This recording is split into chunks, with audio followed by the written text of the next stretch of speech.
ये हमारे हाफिज़ साहब हैं जी, मामू के बेटे हैं, साथ इनके दोस्त। ये सुबह से आए हैं माशाअल्लाह अज़्ज़वजल जामे निज़ामिया रिज़विया लाहौर में। तो रौनकें उसी तरह जी, सुबहान अल्लाह। ये सब दोस्त अहबाब जो हैं हमारे, ये एडमिशन के लिए तशरीफ़ लाए हैं, यानी कि तकरीबन हज़ारों की तादाद में दाखिले के लिए लोग आए हैं। सुबहान अल्लाह। उन दोस्तों का, उलमा का, उन खुतबा का शुक्रिया जिन्होंने कल जुमा में लोगों को ये तरगीब दिलाई कि 10 शवाल को पाकिस्तान भर में मदारिस में, जामियात में दाखिले खुलेंगे।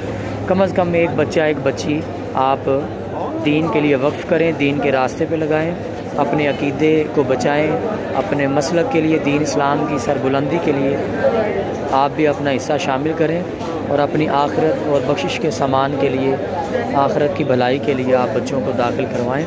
तो ये सिर्फ जामिया निज़ामिया रिज़विया लाहौर है, बाकी पूरे पाकिस्तान में सुबहान अल्लाह। ये पैगाम उन दोस्तों के लिए भी जो 500-500 रुपये हफ़्ता पे, 3-3 हज़ार रुपये महीने पे बच्चों को काम पे डालते हैं, तो वो भी अपने बच्चों को दीन के रास्ते पे लगाएं। जो ख़ुदकुशियाँ करते हैं खाना ना होने की वजह से, उनसे गुजारिश है यहाँ 3 वक्त का खाना भी मिलेगा और मेडिकल भी फ्री है, रिहाइश भी फ्री है, अल्हम्दुलिल्लाह।